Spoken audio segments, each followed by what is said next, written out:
Tem uma frase nas nossas fontes de hoje que, olha, me pegou de jeito. A mente humana é tão criativa que quando não tem problemas, ela os cria. É um soco no estômago, né? Começar assim já jogando a real. Totalmente.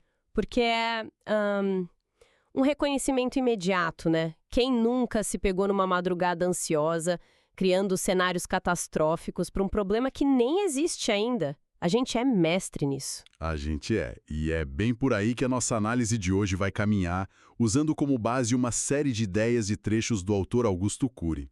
Exato. O nosso desafio aqui é tentar sacar por que, na maioria das vezes, a gente se sente só assistindo ao filme da nossa própria mente. Sabe, como um espectador passivo, sem conseguir pegar o controle remoto.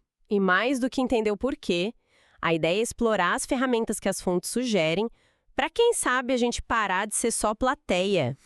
E virar diretor do nosso próprio roteiro de vida. Exatamente. Com certeza. E os textos que temos aqui vão fundo, sabe?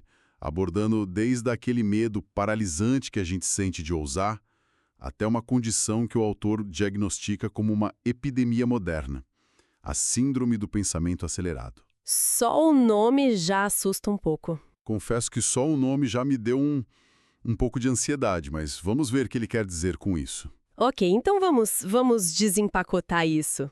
A discussão toda começa com uma crítica bem forte a algo que molda todos nós, o sistema educacional. Sim. A ideia é que, muitas vezes, a escola acaba premiando o aluno quietinho, sabe? Aquele que só repete as ideias do professor, em vez de valorizar o aluno inconformado, que questiona, que debate. E segundo a fonte, a verdadeira sabedoria mora justamente aí, nesse inconformismo. E isso não é só uma teoria vaga, né? De jeito nenhum. As fontes trazem exemplos que são, nossa, de doer. Tem a história de um aluno que, numa prova, deu uma resposta super criativa, fora da caixa. Certo. A resposta dele era genial, merecia um 10, mas como não era o que o professor esperava, ele levou um 0. Um 0. Caramba. Um 0 redondo. E o impacto disso, segundo o autor, aquele garoto nunca mais ousou expressar uma ideia original em público. Foi silenciado. Nossa, que pesado. É uma vida inteira de ideias que podem ter sido perdidas ali naquele momento. E tem outro caso igualmente chocante, de um aluno que foi humilhado na frente da sala inteira por ter errado a grafia de uma palavra. Pois é, a professora o forçou a escrever a palavra certa dezenas de vezes no quadro, com todos os colegas olhando. Imagina a cena. E o resultado foi um bloqueio de escrita que o perseguiu pela vida adulta. Toda vez que ele precisava escrever um relatório, um e-mail importante, qualquer coisa que outras pessoas fossem ler, ele travava. Não acredito. Suava frio, a mente ficava em branco. Um único evento, uma pequena humilhação, definiu a relação dele com a escrita para sempre. Pois é. E aqui é que o negócio fica realmente interessante, porque esses não são só momentos ruins ou dias péssimos. São sementes. Exatamente. As fontes deixam muito claro que essas experiências não somem. Elas ficam lá, registradas no nosso inconsciente, criando o que Cury chama de janelas killer ou zonas de conflito. É isso, são como arquivos corrompidos no nosso sistema operacional mental. Perfeito. E o próprio autor conta que passou por algo parecido na faculdade de medicina.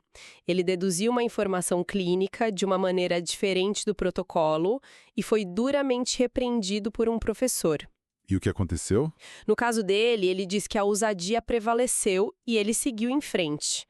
Mas a pergunta que fica martelando e que as fontes levantam é: quantas pessoas não seguiram? Exato. Quantos gênios foram calados? Quantos artistas pararam de criar?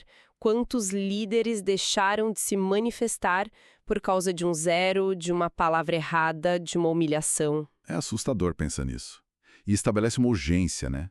Se fomos condicionados a ter medo de errar, a não ousar, então a gente precisa ativamente aprender a gerenciar essa máquina de pensar que temos na cabeça. E é aí que entra a grande proposta dos textos: decifrar os códigos da inteligência. E é bom deixar claro, isso não tem nada a ver com ter um QI alto ou ser bom em matemática. A ideia aqui é muito mais profunda. Muito. E a primeira coisa que a fonte faz é jogar um balde de água fria em quem busca uma solução mágica.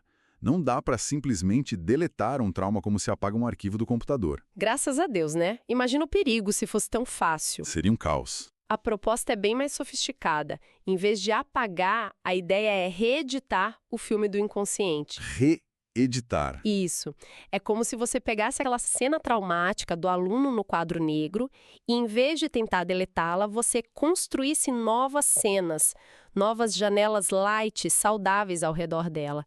Você não apaga a memória, mas diminui o poder que ela tem sobre você. Entendi, faz sentido. E muita gente já deve ter ouvido falar na teoria das inteligências múltiplas de Howard Gardner, certo? Aquela ideia de que existem vários tipos de inteligência, lógico, matemática, espacial, musical. Sim, é um conceito super conhecido. Mas Cury propõe algo diferente com os códigos da inteligência. E o pulo do gato aqui é que enquanto Gardner descreve o que a gente faz bem, música, lógica, etc., Cury está tentando descrever como a gente constrói o pensamento que nos permite fazer qualquer uma dessas coisas. Espera aí, então a diferença é que um é sobre o resultado da inteligência e o outro é sobre a fábrica onde ela é produzida? Isso muda tudo. Exatamente. É a diferença entre descrever os aplicativos de um celular e explicar como o sistema operacional funciona. Boa analogia. Se o sistema operacional está travado, cheio de arquivos corrompidos, os aplicativos simplesmente não vão rodar direito. Para Cury, decifrar esses códigos é o que permite que a inteligência emocional, a interpessoal, a intrapessoal, todas as outras floresçam. É o alicerce. E o alicerce desse alicerce, o código número 1, é o que a fonte chama de o eu como gestor do intelecto. Isso! A analogia que usam é ótima. Nossa mente é como uma empresa. Se não tiver um bom gestor, ela vai à falência. Ou como uma casa. Sem um bom administrador, ela vira uma bagunça, entra em decadência. O mesmo vale para nossa psique. E é um paradoxo gigantesco se a gente parar para pensar. Total. A gente fala de gestão de tempo, gestão financeira, gestão de carreira, mas quase nunca se fala na necessidade de um choque de gestão dentro da nossa própria cabeça. Exatamente. De gerenciar nossos pensamentos, nossas emoções, nossas reações. Ok, mas gestor do intelecto soa um pouco corporativo, frio, não? O que isso significa na prática, no dia a dia? Na prática, o eu é a nossa consciência. Nossa capacidade de escolher, de dizer não para um pensamento. A fonte traça uma divisão muito clara. Existe o eu passivo, que é refém das circunstâncias, que se coloca como vítima, que acredita que nasceu assim e vai morrer assim. A síndrome de Gabriela. Exatamente. Esse eu só perpetua o sofrimento. Em contrapartida, existe o eu gestor, o eu ativo, que entende que, embora não possa controlar os estímulos que chegam, pode aprender a administrar a construção de pensamentos a partir deles. Ele assume o leme. Isso. Ele não é um barco à deriva. As fontes até citam Paulo Freire para reforçar isso. A verdadeira educação é formar o eu como um agente que modifica a própria história. E como esse eu gestor trabalha? Ele tem, sei lá, ferramentas? Sim, e são bem práticas. Uma delas é a mesa redonda do eu. Mesa redonda do eu. A ideia é literalmente se sentar consigo mesmo e convocar seus medos, suas inseguranças, suas crenças limitantes para uma reunião. E aí você os questiona. Medo, por que você está aqui? Qual é a sua lógica? Você está me protegendo ou me paralisando? Caramba! É tratar os próprios fantasmas não como monstros, mas como participantes de um debate que você está mediando. Que imagem poderosa! E isso me faz pensar, se gerenciar os próprios pensamentos já é difícil num cenário, digamos, normal, como fica isso no caos do mundo de hoje, com essa avalanche de informação, notificação, pressão? A gente está preparado para isso? E essa é a questão central. A fonte argumenta que não estamos.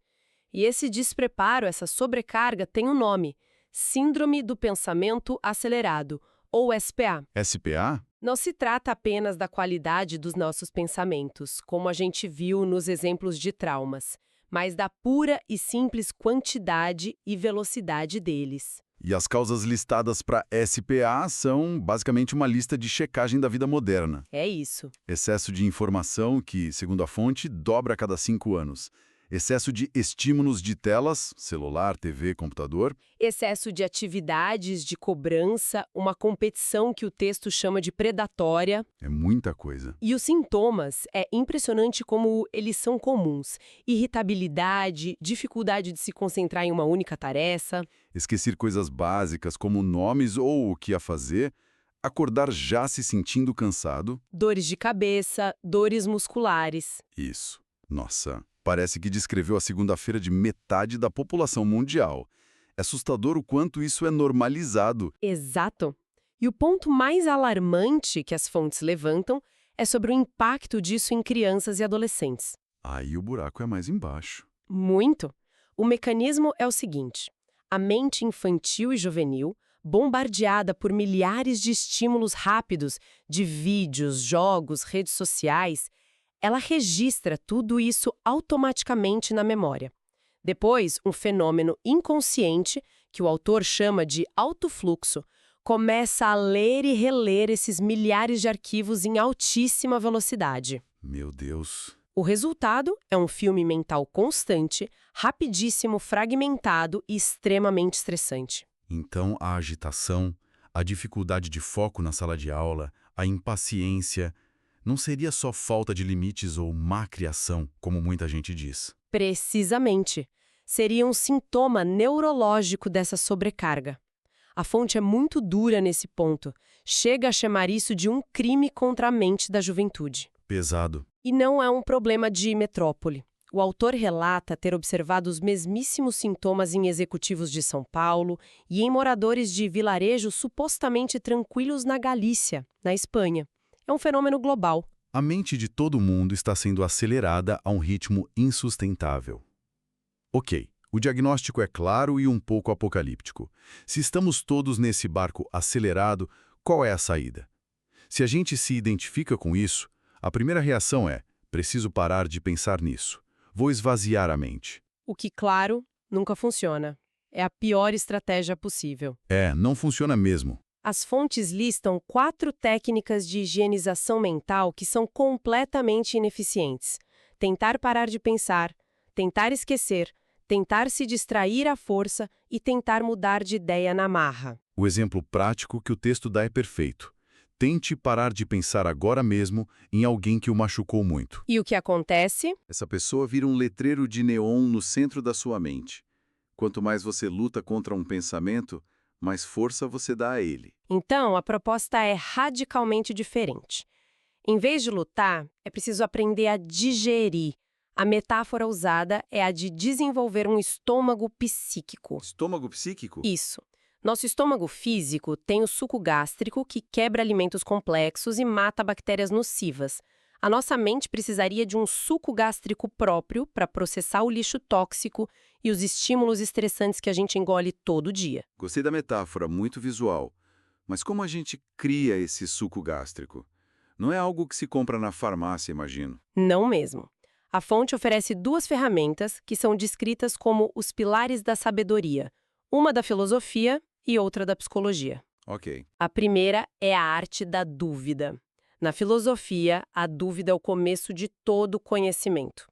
Aqui, ela é aplicada como uma ferramenta de gestão mental. Como assim? É duvidar de tudo que te controla. Duvidar daquela voz interna que diz, você não é capaz. Duvidar daquele medo que te paralisa. Duvidar daquela culpa que te aprisiona. É uma revolução interna contra a ditadura dos pensamentos automáticos e do conformismo. É quase como se tornar um hacker da sua própria mente, questionando as premissas que rodam em segundo plano. Exatamente.